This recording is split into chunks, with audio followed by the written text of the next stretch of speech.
All right, welcome everyone this evening to the Binge Eating Disorder Workshop Series, Recovery from a HAES Perspective. My name is Danny Gillity, the Executive Director at the Eating Disorder Foundation, and I'm delighted to welcome everyone here tonight. Today's workshop is brought to you in collaboration with the Eating Disorder Foundation and Eating Recovery Center, Pathlight Mood and Anxiety Center. I'd like to share a little bit about the Eating Disorder Foundation. We're a nonprofit that was founded in 2003 with a mission to be an effective resource in the prevention and elimination of eating disorders through free and accessible education, support, and advocacy. We are a Denver-based organization that is now serving individuals and families, both nationally and internationally. And I really want to thank anyone who made a donation upon registration. We're able to provide free services because of the generosity of our community. I will add the donation link in the chat if anyone wishes to contribute. So just thank you in advance for that.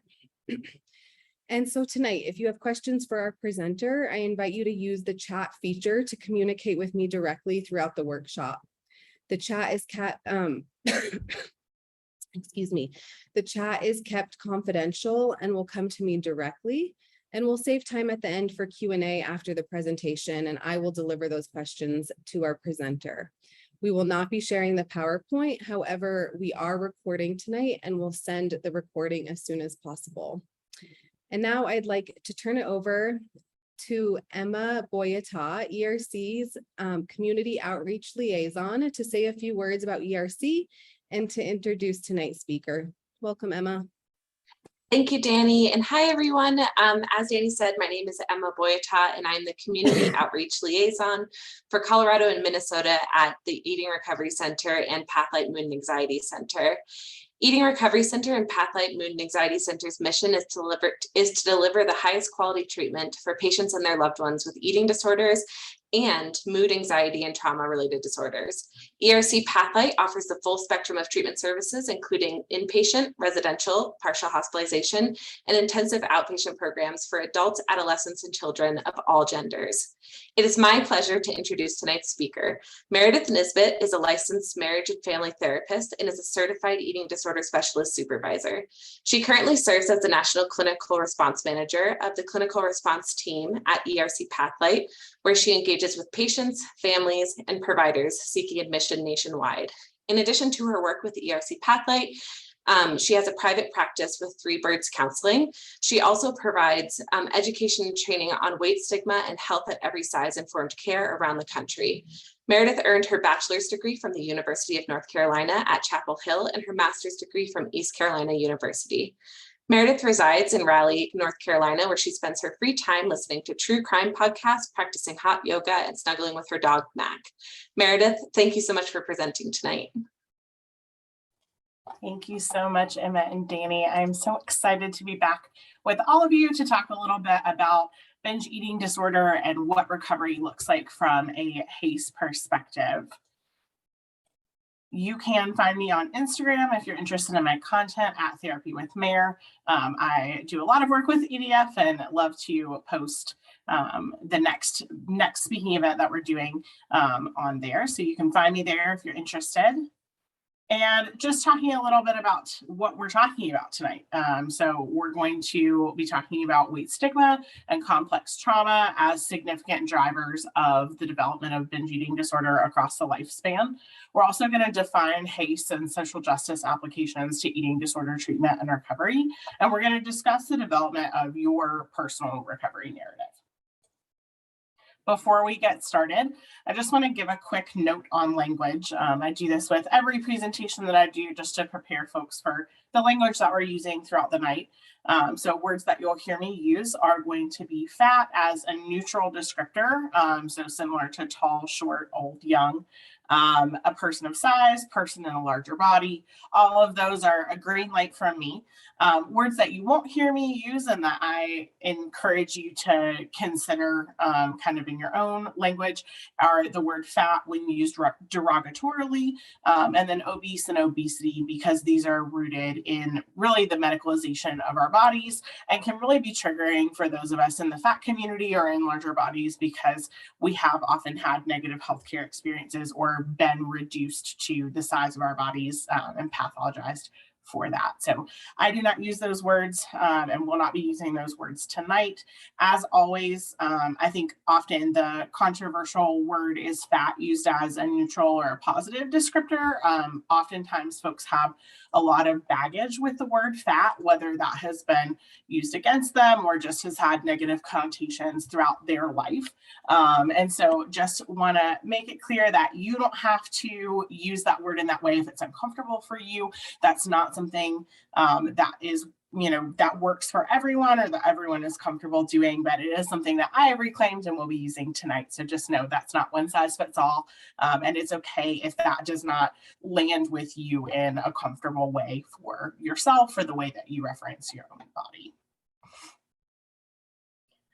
So when we talk about binge eating disorder, when we talk about being a larger body, when we talk about eating disorder recovery in general, it's really important that we talk about health at every size and kind of give some context as we're weaving this in. So health at every size, or HAES, is a movement that is based in 5 basic principles. And those principles are weight inclusivity, health enhancement, respectful care, eating for well-being, and life-enhancing movement. So with weight inclusivity, essentially we're saying that we acknowledge and respect body diversity, that there have been all shapes and sizes of bodies for millennia, and that we are rejecting either idealizing or pathologizing specific weights. With health enhancement, we want to support health policies that improve and equalize access to information and services, and then personal practices that improve human well-being. So this could be largely paying attention to kind of individual, physical, economic, social, spiritual, emotional, and other needs. So we're looking at how can we help people pursue health if they choose to in many different ways. How can we improve access to care, all those kinds of things. If you are a provider or if you see a provider, so that should encompass most of us, then you will probably fit right into this next basic pillar of HAES, which is respectful care. Respectful care means that providers should be working to acknowledge our biases and work to end weight discrimination, weight stigma, weight bias, and that we should be providing information and services from a place that acknowledges the intersectionality of all of our different pieces of identity, that all of these different pieces of our identities impact weight stigma and are also impacted by weight stigma, and that we should be supporting environments that address these inequities and acknowledge that intersectionality. The last two, eating for well-being and life-enhancing movement, can be a little tricky for folks who are pursuing eating disorder recovery or who are in eating disorder recovery. And so sometimes we need a little support from our treatment teams or from our friends and family as we step back into these kind of basic pillars of HAES. Eating for well-being really means that we're promoting flexible, individualized eating that's really based on your own hunger, fullness, nutritional needs, and also pleasure, rather than following any sort of like externally regulated eating plan, especially one that's focused on weight control. So eating for well-being is also known as intuitive eating, is really a balanced way of kind of turning inward to your body and saying, what does my body need? What sounds good to me? Am I hungry? Am I full? What am I feeling like I need today, versus following a very strict meal plan.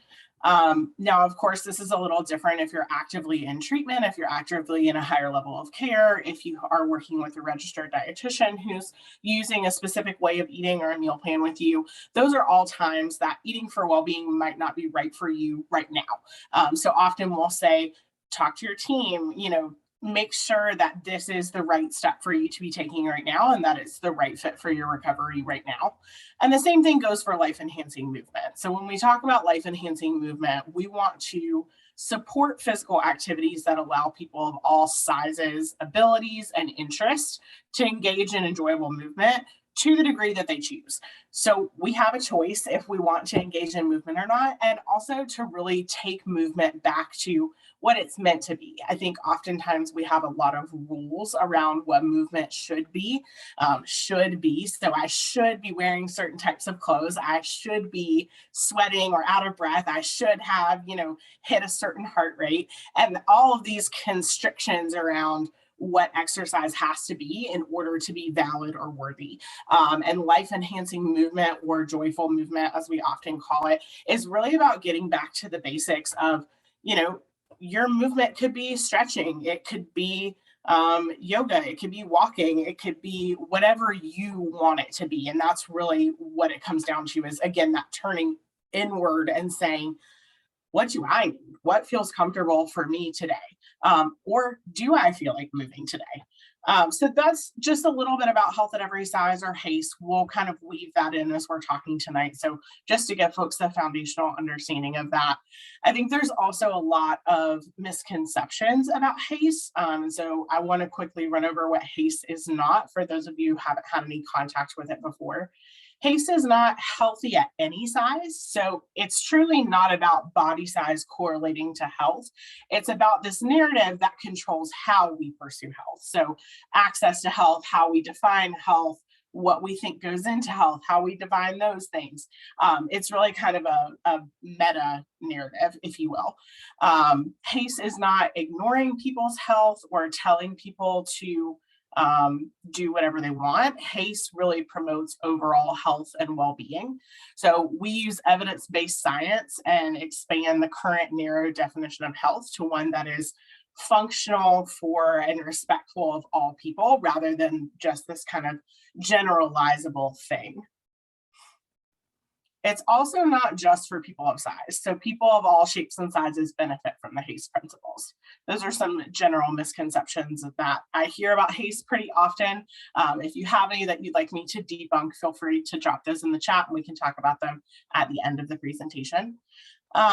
But in general, the HAES approach really shifts the focus to acknowledging and respecting an individual's circumstances. And we're working to investigate and support options that are available to make choices that benefit health and well-being long-term. Improving a person's health is a process that begins by contemplating what it would take to make certain determinants of health available for all different individuals, rather than focusing on one specific weight. So talking a little bit about binge eating disorder specifically, what drives binge eating disorder? Well, there are a lot of different things, and binge eating disorder, as you can see from the timeline here, although it has been identified in 1959, it didn't become part of the DSM until 2013. The DSM is the Diagnostic and Statistical Manual of Disorders. And so essentially, while we have known that it's existed for, at this point, 72 years, or give or take some, we haven't necessarily done as much research on it as you would think. So we know some things, but a lot of things are still questions. We do know that eating disorders are heritable, and scientists have identified several genes related to binge eating disorder specifically. So we know that genetic loading is part of what drives binge eating disorder. We also know that social placement or intersectional identity, kind of where you are in the world, not physically, but where you're socially located in the world, matters and can drive binge eating disorder. This shows up in things like food insecurity, which can obviously drive restriction, unintentional restriction, and then therefore can drive binge eating behavior once someone has a stable source of food, or at the times that they do experience stable sources of food. Marginalized identity folks also experience increased stress. And so that is something as well, that if you're somebody who has multiple marginalized identities, you are at greater risk for a lot of different things. One of them is binge eating disorder.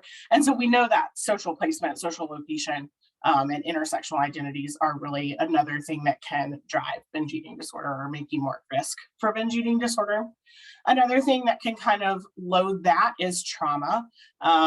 Oftentimes binge eating is used or develops, honestly, as a means of dissociation and of distress tolerance. So oftentimes, and this can be said for many different coping mechanisms that folks have, binge eating is another coping mechanism as well that the body develops and the brain develops to protect us. So when we feel unsafe, when we feel like we can't handle what we're going through and we need to dissociate, sometimes binge eating is the way that we manage that need for dissociation. That's very, very common. Another driver of binge eating is biology. So if we are looking at, physiologically what has happened in your body, we know that things like weight cycling, cortisol reactivity, and restriction or starvation are all things that can drive binge eating. So if someone has a history of weight cycling, their body is always going to fight to return to its set point. And set point changes over time and increases with each kind of round of weight cycling that happens. So weight cycling, for anyone who's not familiar, is where someone will lose weight and then they'll gain weight back. And oftentimes they'll gain a little bit more weight than where they were initially. And then again, they'll kind of lose weight and then gain weight back. And this can be slowly, this can happen over years, it can happen over a lifetime. But in general, with weight cycling, this body has this point where it wants to be. And so when we drop below that point, the body thinks we're in danger, we're starving, and fights to get us back up to where we were, and oftentimes gives us a little bit more of a safety measure by taking us above where we were.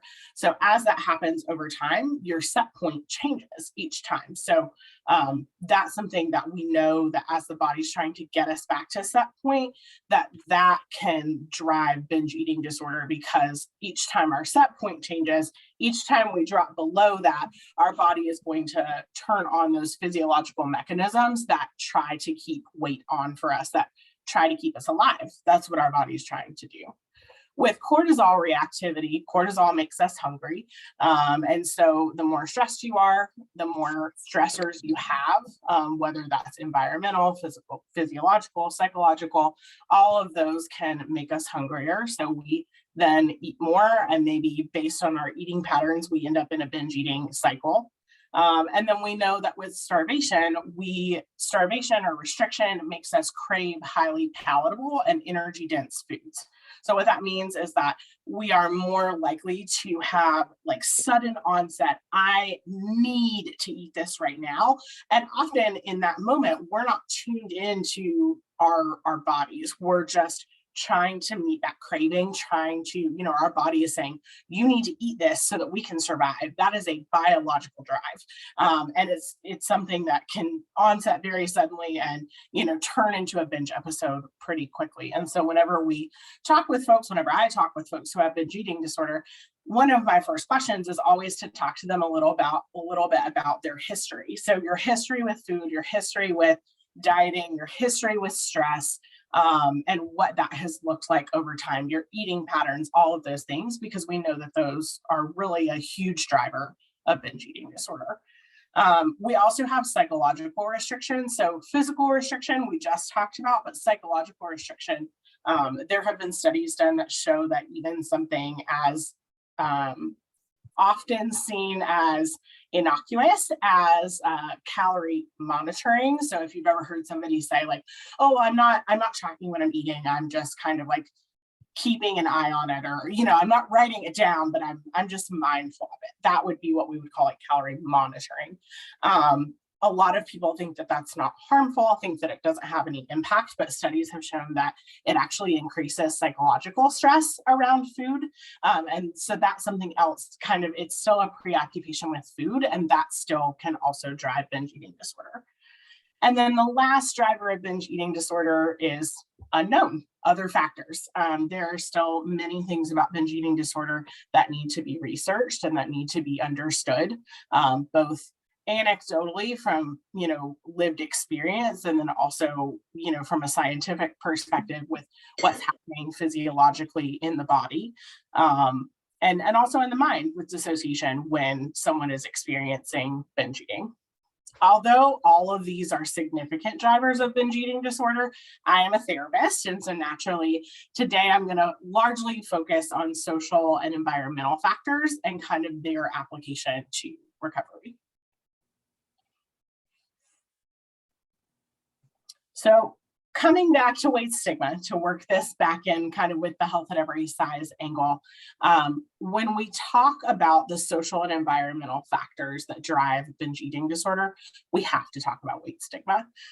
It's something that impacts so many people, and it is really something that has both mental and physical effects. So just a brief overview of weight stigma. There are two kinds. We have externalized and internalized weight stigma. So externalized weight stigma is going to be societal bias towards people in larger bodies. So this shows up in lots of different ways, but most often in healthcare, employment, and education. So in healthcare, we know from studies that have been done that unfortunately many physicians associate folks in larger bodies with poor hygiene, non-compliance, hostility, dishonesty, a lack of self-control. Sadly, they spend less time in the medical room with larger body patients, and they're actually less inclined to order diagnostic tests when they're indicated. This is something that always hits home for me when I think about experiences in the medical community, and really learning to advocate for yourself if you're in a larger body, or having someone to support you and advocate for you in a medical room, just because we know from all of these studies that oftentimes anything else that's going on medically can be missed if you're in a larger body, because many healthcare professionals see someone in a larger body and have all of these automatic assumptions about their health status or what's going on for them. In employment world, people in larger bodies are more likely to have difficulty finding and keeping employment. They also experience lower wages for the same jobs and performance, and we have lower promotion prospects than our counterparts. So it's harder for us to get and keep a job. It's harder for us to be paid equitably. And it's also harder for us to move vertically within companies. And this obviously dramatically impacts people's lives, especially in economies like what we're in right now, where, inflation is high, people in larger bodies are going to experience more of that. In education, children in larger bodies often experience peer rejection when they get to school. And so we see a really drastic drop in levels of self-esteem right after children begin school. So pre-kindergarten, they rate their self-esteem pretty highly. And then as soon as they start kindergarten and they start to interact with peers on a regular basis, we see a really steep drop off. And, this study in particular that I'm looking at is saying that self-esteem is actually lowest among overweight children, their word, who believe that they were responsible for their weight and who believe that weight was the reason that they had fewer friends and were excluded from games and sports. And so that always hits home for me as well, because I'm thinking, not only at such a young age, so at kindergarten age, right, 4 or 5 years old, these children are already noticing that maybe my body looks different from my peers, and also then making meaning out of that and saying my body is different and therefore bad, and also I'm responsible for that. So I'm responsible for my body being different and bad, and it's my fault, and that's why I don't have friends, and that's why I'm excluded. So as early as age 5, kids are making connections between how their bodies are perceived and what that means about them, and their goodness or badness or worthiness. And so that experience is called internalized weight stigma. And so we have these experiences. So, weight-based attributions made about the self often dramatically impacted by lived experience of externalized weight stigma. So we have these external experiences and we take them in and we make meaning from them. And that's oftentimes why weight stigma experiences are so traumatizing for people, because it's not just something that happens to you, it's the thing that happens to you and then the meaning that you make from it, and how you carry that with you throughout your life. And we know that internalized weight stigma actually has physical health consequences. So it's not something that just impacts someone's mental health or hurts their feelings. This experience of internalized weight stigma can actually cause medical issues like hypertension, eating disorders, metabolic syndrome, depression, diabetes, cortisol reactivity, and weight gain. So we can see the physiological byproduct of this really negative experience. So why is this relevant? We know that behaviors that attempt to control weight, so restricting your intake or compensatory behaviors like purging or compulsive exercise, these behaviors are present in and affect the development of eating disorders across diagnoses.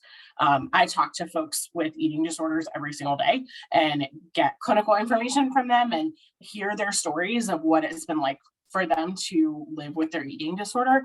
And I can tell you that most people don't fit nicely and neatly into a diagnostic box, and that most people have either, whether it's an action or a thought, that they would like to manipulate or control their weight. And so while a lot of folks who have binge eating disorder don't necessarily identify as engaging in restriction or as restricting their food, it's really common for folks, again, of all diagnoses, but specifically binge eating disorder, to be trying to control or manage their weight and or control or manage their binge eating behavior, specifically to prevent weight gain or for fear of weight gain. So while restriction or an energy deficit doesn't always drive binge eating behavior, it is still important to consider the impact of both physical and psychological stress related to weight management. If someone in a larger body is encouraged to lose weight, they start restricting, they experience ongoing binge eating as a side effect of the restricting, sometimes providers will miss the restriction entirely that's driving the binge eating because it's not seen as problematic for someone in a larger body, which we know is just not true. So in general, the fact that most folks that we encounter are trying to manage or control or manipulate their weight is really significant because their experiences of weight stigma compound that. And we know that weight stigma really increases shame and guilt related to food and body, which is a key diagnostic factor for binge eating disorder. There's a lot of shame and guilt related to that. I'm sure many of you have felt that. And then when we add in this piece where providers see, many providers, not all, but many providers see food restriction or, that behavior in folks in larger bodies, they see that as not problematic and or they just totally miss it because they're focused on the binge eating. And so we know that individuals in larger bodies are 2.5 times more likely to engage in some sort of disordered eating behavior than folks with a quote unquote normal BMI. I pulled this from a study, but they're only half as likely to be clinically diagnosed. And that makes sense to me, right? So for folks in larger bodies, the impact is significant. We're falling through the cracks and we're going without this affirming evidence-based treatment because folks are being misdiagnosed or not diagnosed at all, or we're missing a crucial piece of what's happening for them. And a lot of it is rooted in weight stigma. Weight stigma also impacts the experience of having an eating disorder. So we get misdiagnosed, we go undiagnosed, but folks in larger bodies may be assumed to have an eating disorder, specifically binge eating disorder, when that's not true. Folks with other diagnoses who live in larger bodies get misdiagnosed or go undiagnosed. And I think that in general, there's this attitude or this belief that everyone in a larger body has binge eating disorder and everyone who has binge eating disorder lives in a larger body. And neither of those things are true. So these misconceptions are really oversimplified and they ignore the complexity of eating disorder etiology and maintenance, or how eating disorders start and how they continue. So health at every size and weight stigma and the treatment of eating disorder. So why is HAES pivotal in eating disorder treatment? The reasoning for this is because it provides us truly a compassionate, social justice-based framework to understand and unpack these systems of power that contribute to the development and maintenance of eating disorders. So we can have these significant genetic and neurobiological predispositions that play a role in this. Since we're focusing on systemic environmental factors today, it only makes sense to talk about macro and micro systems of power.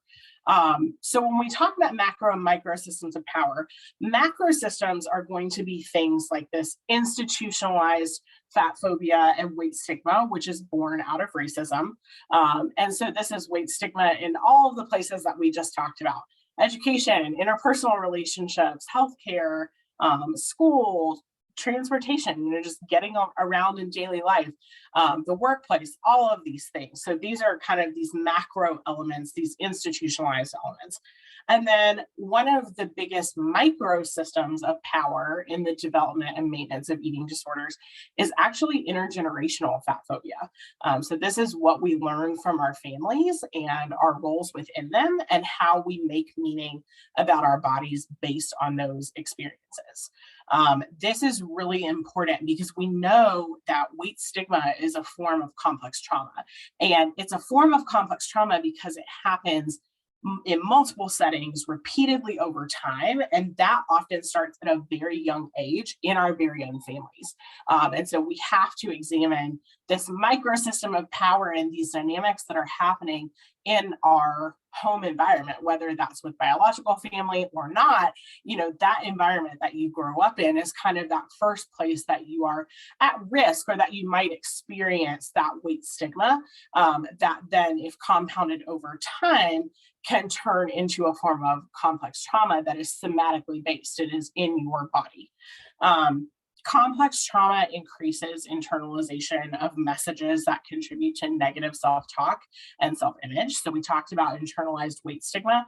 Compounded over time becomes complex trauma, becomes that voice in your head that won't be quiet, that's talking so negatively about yourself and your image and your actions and all of these things. And so over time, this compounding really causes people to feel unsafe in their bodies and in public spaces and interacting with other people for fear of being rejected or of, being shamed or having judgment passed on them.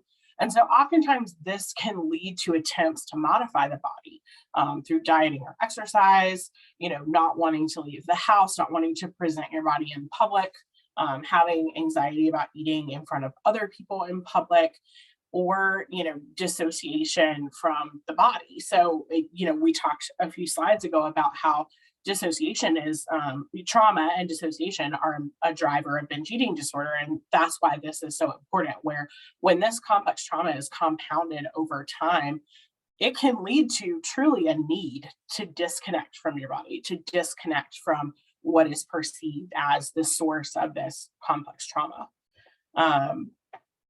I think in general, a lot of the complex trauma that I see with folks is it comes up in their interactions in a healthcare or a mental health care environment where they've been avoiding that for a really long time, or they have difficulty engaging with and being vulnerable with providers because they've had so much trauma, and it's all related to their body and it's all related to the way other people perceive their body. So ultimately, health at every size and knowledge of weight stigma and active kind of attempts at dismantling weight stigma, those are all crucial in eating disorder treatment because this trauma lives in the body and because these macro and micro systems of power are kind of keeping us stuck in that.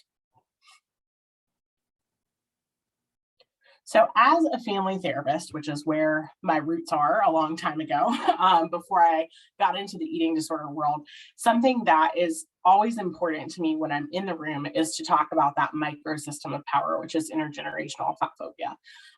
It is absolutely crucial to conceptualize family belief systems around food and body size and shape and weight. When we're talking about higher level of care treatment or even outpatient therapy, what do we do at the end of a therapy session? What do we do at the end of treatment? we go home.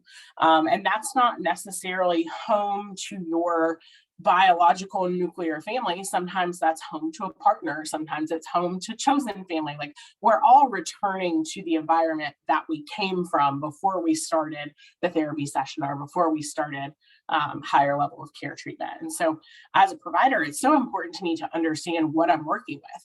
I need to be able to work within the system.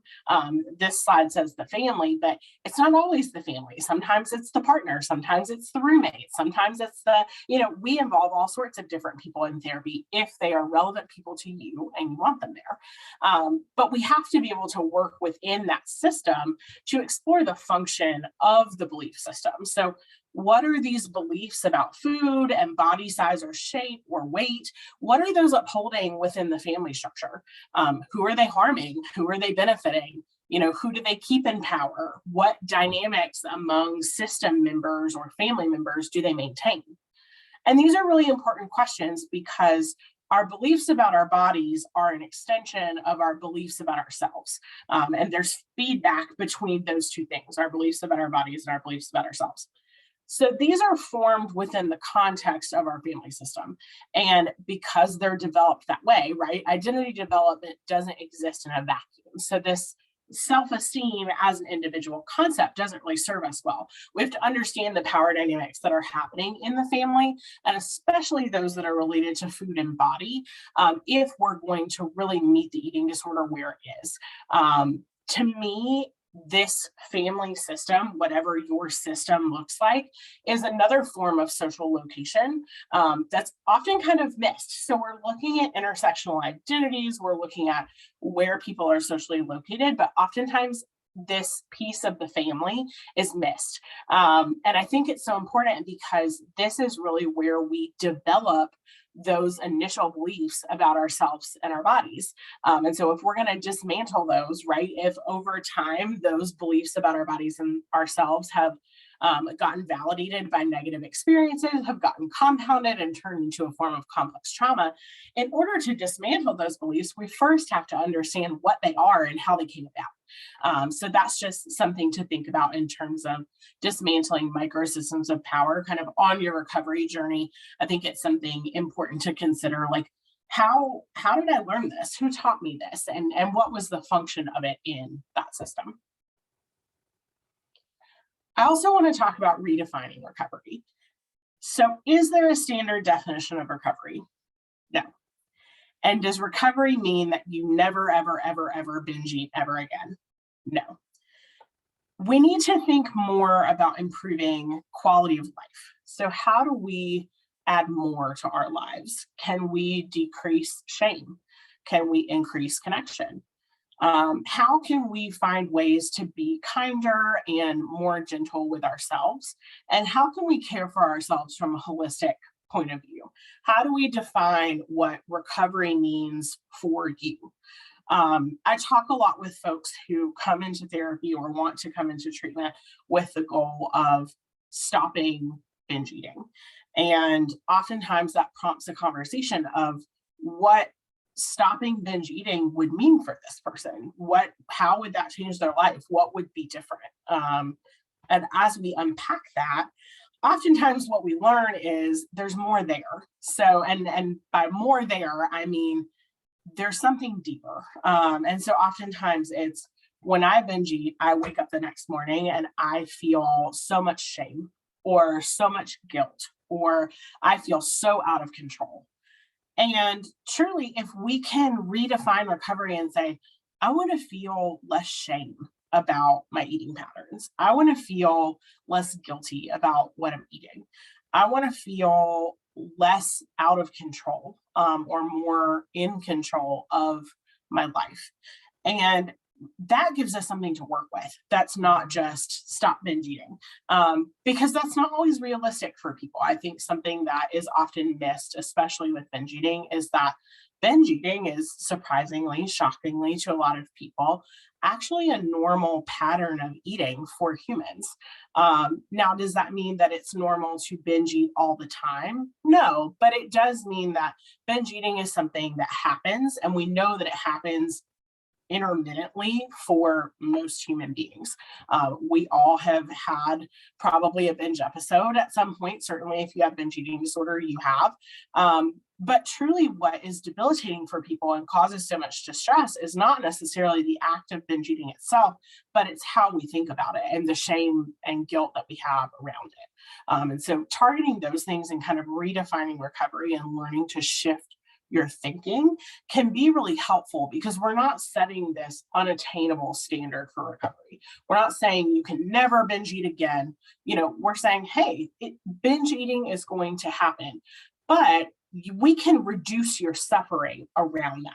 And we can normalize that happens for most people, and that binge eating is not necessarily disordered. Now, if you're a diagnosed person with binge eating disorder, it's a little different. But for most general folks who don't have an eating disorder diagnosis, who occasionally have an episode of binge eating, they don't experience shame and guilt around that, because that's not something that they have learned in response to that pattern of eating. So when we talk about recovery, a lot of the time I'm talking with clients about defining health and wellness for them. So what would an improvement in your life look like for you? Because what an improvement would be for you is different from what an improvement would be for me, is different from what an improvement would be for someone else. And so we have to really get on an individual level and say, what's important to you and what would improve your quality of life, and how can we add more into your life? And we have to understand that these things are also multifaceted and they're not the same for everyone. And so something that I have found helpful with clients, and that my clients have given feedback that it's helpful, is a DBT value sort. So if you can do a DBT value sort on your own online. You can just Google DBT value sort, and there are several websites that will come up and give you the instructions and the cards and all of that. But it's something that I do with a lot of folks that I work with, because truly, sometimes we don't know what's important to us. We could give you a couple of generalized things and say, yes, family is important to me, friends are important to me. But when we really think about values and how we prioritize choices in our lives and how we set goals and things like that, a lot of folks don't know their values, and that's pretty normal. So if you can do a value sort and get an idea of kind of ranking these things that are important to you, that can help guide what recovery should look like for you.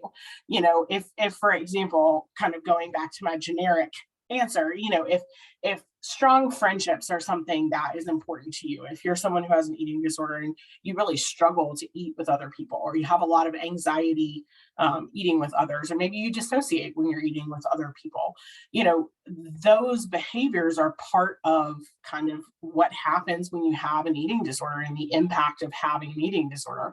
So when we know that strong friendships are a priority, they're a value for us, part of recovery for you might mean, hey, I want to be able to go and have a meal with my friends and share, break bread together, so to speak, and stay present and lower my anxiety and be able to cope with that situation so that I can prioritize those relationships. Just an example of how that might be helpful to you. So a few recovery tools that I wanted to leave you all with in a couple of different categories. So we have internal, environmental, and relational. So internal tools are going to be things like mindfulness, like Kristen Neff's mindful self-compassion, doing opposite action, which is kind of challenging those fears that you have in the eating disorder and choosing to do the opposite of what the eating disorder is telling you to do. Distraction activities, things like co-regulating with a friend, a family member, or a partner. Environmental tools are going to be things like refining social media to reflect more diversity. The more diversity that we encounter in our everyday lives, the easier it is for our brains to start to process that the ideal that we've been taught is not all that exists in the world. So interacting with more, I always give the example of Instagram, interacting with more diverse recovery accounts or more diverse fashion or style accounts or lifestyle accounts, whatever you follow on Instagram that's not your family and friends, choosing to follow folks who are more diverse, whether that's people of color, whether that's people in larger bodies, people of different abilities, making sure that you're seeing different things when you engage with media. Also just thinking about media in general. What are you watching and reading and listening to? And making sure that that also reflects diversity and that you're not listening to things that kind of don't fit into your recovery values. I think other environmental tools that are really important are things like wearing comfortable clothes, and especially having clothes that are comfortable, that you enjoy, in a couple of different sizes. So you always have something that fits, you always have something that's comfortable, and that, you know, putting clothes on is something that it isn't causing anxiety every day. Essentially, environmental tools are about doing what you can to make your environment fit your body rather than trying to make your body fit the environment. And that really is what it means to cultivate a supportive recovery environment. Relational tools, which can include treatment, include mostly boundary setting, a lot of boundary setting with family, friends, and providers. So this is finding accountability supports who provide compassion when you're struggling to give that to yourself, and advocating for yourself and accessing the care that you need, whether that's, you know, a medical doctor's appointment, whether it's, you know, therapy once or twice a week, whether it's a higher level of care program, whatever you need, and using those kind of community tools to further your recovery journey. Finding and creating community is one of the most important parts of recovery, and it's something that makes recovery a lot easier. And in general, these recovery tools are meant to kind of help interrupt cognition. So you can see at the top here, we have recovery tools are interrupting behaviors, but also interrupting cognition, which in my opinion is the last mainstay of the eating disorder. So somebody who has, you know, been seeking recovery for a really long time and feels like they're doing well, you know, maybe they're not engaging in behaviors of their eating disorder, but oftentimes they're still having those thoughts. That voice is oftentimes really loud. And that's where these internal and environmental and relational tools come in to kind of help quiet that voice and give us a stronger foothold in recovery. I also just want to take this opportunity to acknowledge, in terms of community and treatment as a recovery tool, that insurance companies' definition of sick enough is not actually indicative of physical or mental wellness, or the need for support or treatment. So if you are somebody who has struggled to get coverage for your treatment, I just want you to know that if you feel like you need support, that is enough. And that is sick enough, and, you know, you deserve access to care and you deserve to be taken seriously. Sometimes, you know, that's a conversation that I have with a lot of folks who have binge eating disorder, because insurance is notoriously bad at covering treatment for binge eating disorder. And so it's hard to find support. It's hard to find resources. It's hard to find a community. And so especially talking to folks who are interested in binge eating disorder or struggling with binge eating disorder, you know, I want you to know that what an insurance company says is not actually indicative of whether or not you need support. I want to give a list of resources. So I'm going to leave this up so that you can take a screenshot, write it down, whatever you'd like to do if this is helpful to you. And then I will hand it back over to Danny for us to take some questions. Wonderful. Thank you so much, Meredith. That was amazing and full of so much great information. And we've had a lot of really insightful questions come in. So I just want to say, if we don't get to your question, please shoot us an email. I put the email addresses at the top of the chat, and we are happy to discuss your question offline if we don't get to it tonight. So first I'll start with, someone wrote in about weight cycling, and they said that they understand that weight cycling causes our set point to increase. However, with time and healing, can your set point eventually go back down? That is a great question. I don't know that I'm actually qualified to answer that question. I think that it would probably be a better question for a medical professional. I have heard people say different things. I've heard people say that, sure, it's possible for, you know, your body's set point. If it can change one way, we can say, sure, yeah, I think it could change another way.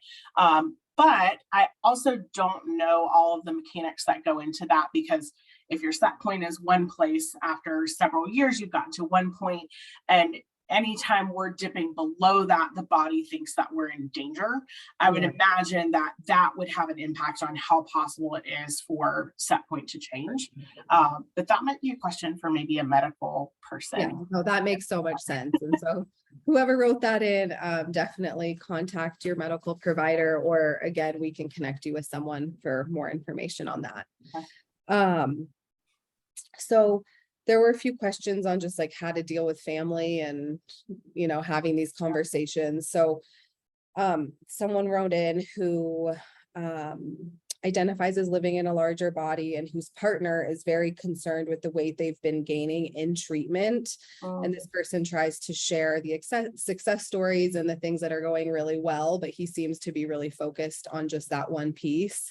So tips on how to start this conversation, how to start helping ourselves and our families deal with this intergenerational trauma around weight stigma. So I know we could have a whole presentation just on this, but a little more on that would be so helpful. Yeah, no, we truly could have like probably an entire conference on that.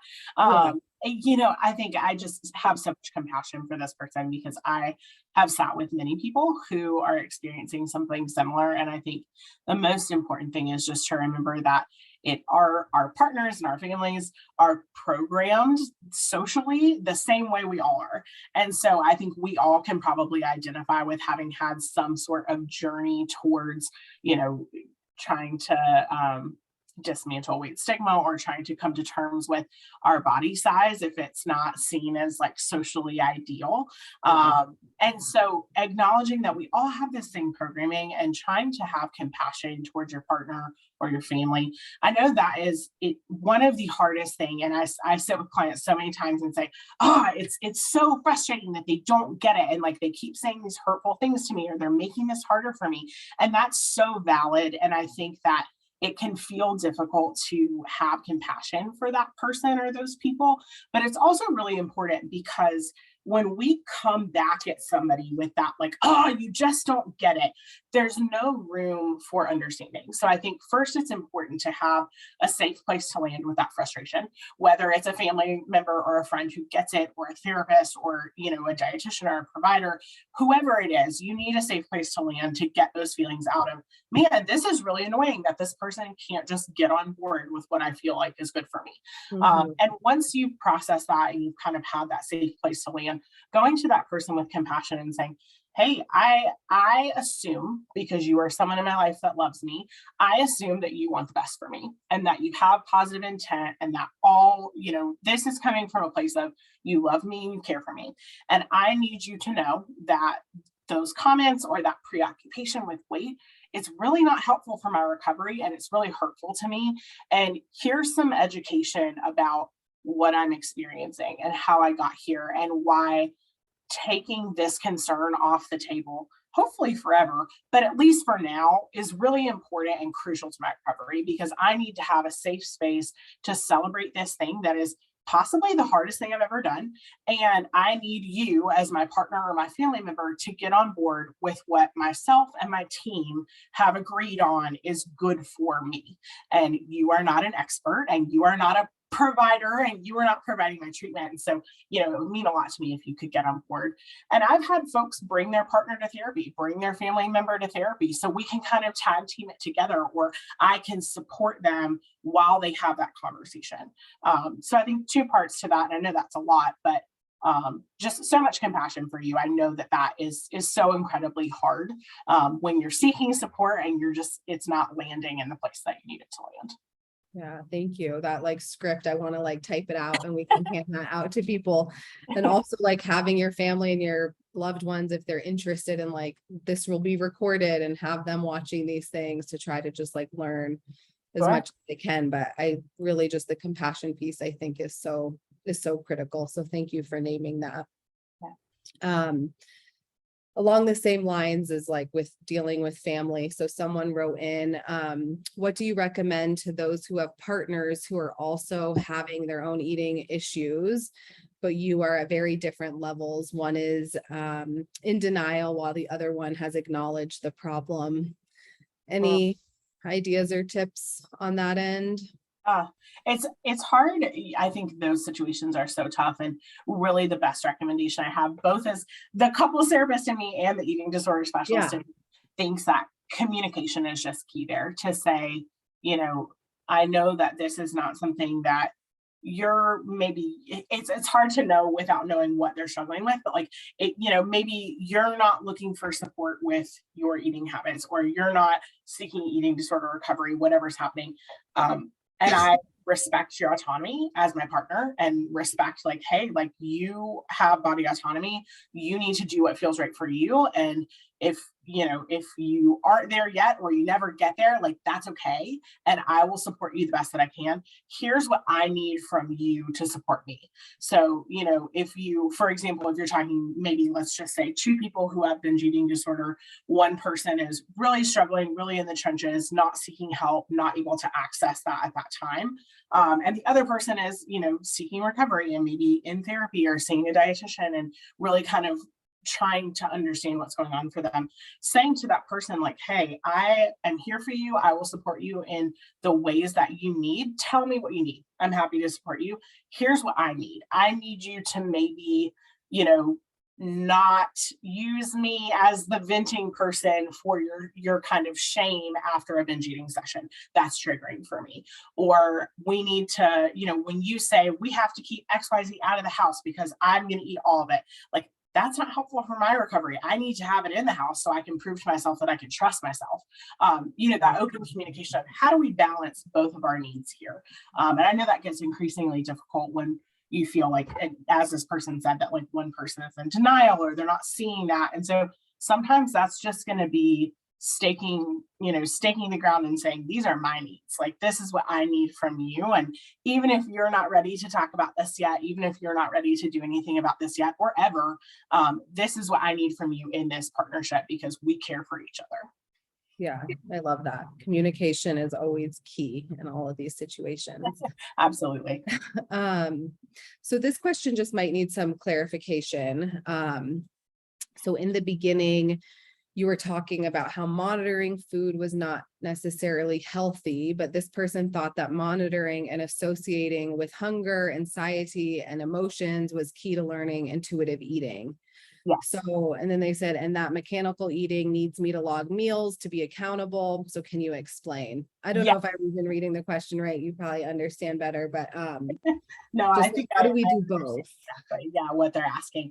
Okay. So when we talk about monitoring, so it's specifically calorie monitoring. So that is very common for folks who, I don't know if you've ever heard somebody who has an eating disorder talking about like, oh, I just know what the calories are in that, like from a time that I was restricting, or from a time that I was on a diet, like I just know how many calories are in that meal or that item of food. That is calorie monitoring. So that's just kind of like, I can look at this meal and kind of like quickly calculate what's on my plate and the impact of that. So I'm not somebody that's writing down and tracking everything that I'm eating. I'm not somebody that's like tallying calories for the day, but I can still kind of sideways monitor it and glance at things. So that behavior that we call calorie monitoring, that is what can increase psychological stress. So a lot of people, especially kind of like early on in recovery, you'll hear people say like, oh, I just like know how many calories are in that. That calorie monitoring is not seen as serious as restriction. So someone who's writing down and tracking and tallying calories and all of that, or like sticking to a specific diet, calorie monitoring is not seen as severe. And I was just saying, it's interesting that people view it that way, because actually with these studies, we see that even calorie monitoring increases psychological stress. So yes, exactly what you're saying. I think tuning into your body and being in tune with your body is totally different. And I agree, like truly crucial for intuitive eating, and saying, am I hungry? Am I full? Do I want something soft, salty, sweet, crunchy, soft, whatever that is. That's definitely crucial and a different behavior. Okay, wonderful. Thank you for that. And so we are right at 7 o'clock on the nose. So that was perfect. Again, thank you so much for spending your evening with us, Meredith, and for your expertise. And we're so lucky to just continue getting to learn from you. So thank you. We will have another workshop in a few months, so you'll all get some notification about that. Again, if you have questions or lingering thoughts, concerns, please reach out to either myself or Emma. So thank you so much, Meredith. Thanks so much. Take care, all of you.